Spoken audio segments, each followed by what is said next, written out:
In experiment 2, I used the principles of Newton's second law to predict the motion of a falling object. What's unique about this lab is that Fnet is not assumed to be zero.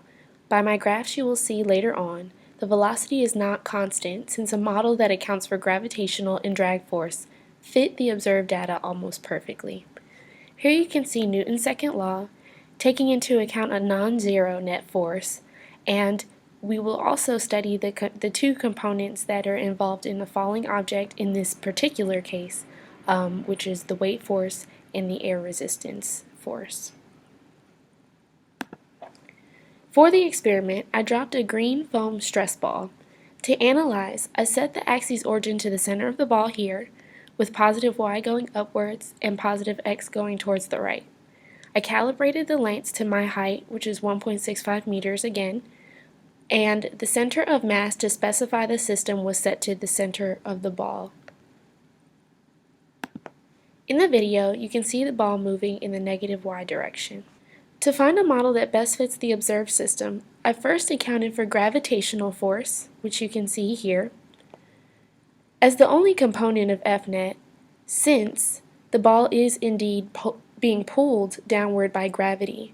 I assigned the proper values to each scalar, g, and the ball's mass, here, as well as the unit vector that identifies the direction of gravity, which is in the negative y direction.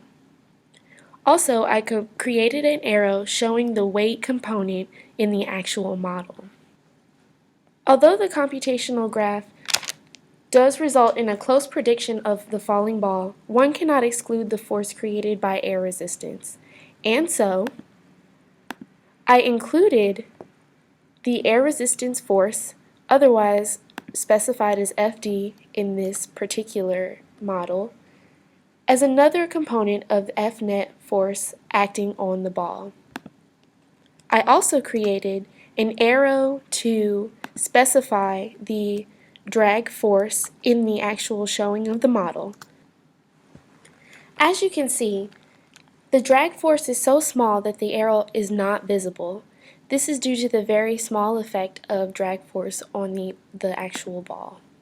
I created a graph to compare the two models, the first in blue without drag force, as you can see here, dashed lines, and the second in yellow dashed lines with drag force, to compare it to the observed object motion in the black line here. The graph compares the positions of the ball and model balls versus the time in seconds, and shows the velocity does indeed change, as is evident in the curves of the graph. Both models seem to be a pretty good fit for the experimental data, except when it underpredicts the position here and overpredicts the position here at the end. This error may be due to the possible overprediction of the stress ball weight. You may ask, which model best predicts terminal velocity of the ball? Well, when looking at the graphs for velocity versus time for each model, it seems that neither model is close to the velocity of the actual ball, the black tangent line here. I'm not sure where the mistake comes from, except possibly estimating the initial velocity to be earlier than expected in the observed video. Here it looks like the initial velocity should have been started 0.1 seconds later in the video.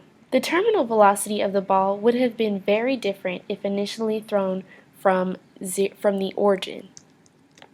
As is evident in the code, if setting ball velocity to anything other than the zero vector, then as ball velocity is reassigned in each new loop, the new velocity would be greater than the velocity corresponding to a ball starting at rest and falling, where as time increases, the velocity would increase starting from the greater velocity.